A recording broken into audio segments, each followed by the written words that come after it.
வாங்க பழங்காலத்தின் மிக முக்கியமான பெண் அறிஞர்கள்ல ஒருவரான ஹைபேஷியாவோட கதையை பார்ப்போம். ஒரு கொந்தளிப்பான காலத்துல வாழ்ந்தாரும் அவரோட புகழ் இன்னைக்கும் நிலைச்சு நிக்குது. இதுதான் அலெக்சாண்ட்ரியாவின் ஹைபேஷியா. கிபி 350க்கும் 370க்கும் இடையில பிறந்தாங்க. அவங்க அப்பா தியான் ஒரு பெரிய கணித மேதை. அவங்க அப்பா தியான் அலெக்சாண்ட்ரியாவோட அறிவுலகத்துல ஒரு முக்கிய புள்ளி. ஹைபேஷியா ஒரு நியோ பிளாட்டானிஸ்ட் தத்துவஞானி. இது பிளாட்டினஸ் போதனைகளை அடிப்படையா கொண்டது.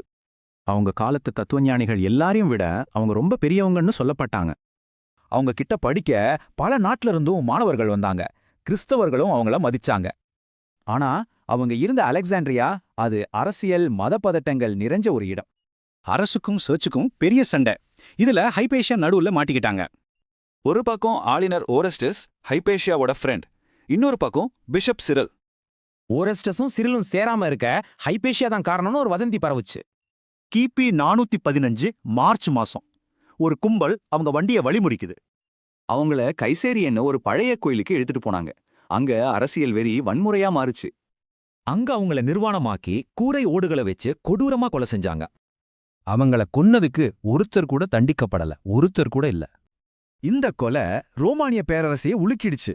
ஹைபேஷியா தத்துவத்துக்கான தியாகி ஆனாங்க. காலப்போக்குல ஹைபேஷியாவோட கதை பலவிதமா மாத்தி சொல்லப்பட்டுச்சு. ஆனா கட்டுக்கதை வேற, உண்மை வேற. அவங்க அரசியல் செல்வாக்குக்காகத்தான் கொல்லப்பட்டாங்க.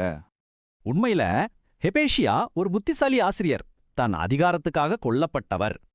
ஒருத்தரோட கதை புராணமா மாறும்போது உண்மையிலிருந்து நாம எவ்வளவு தூரம் போறோம்?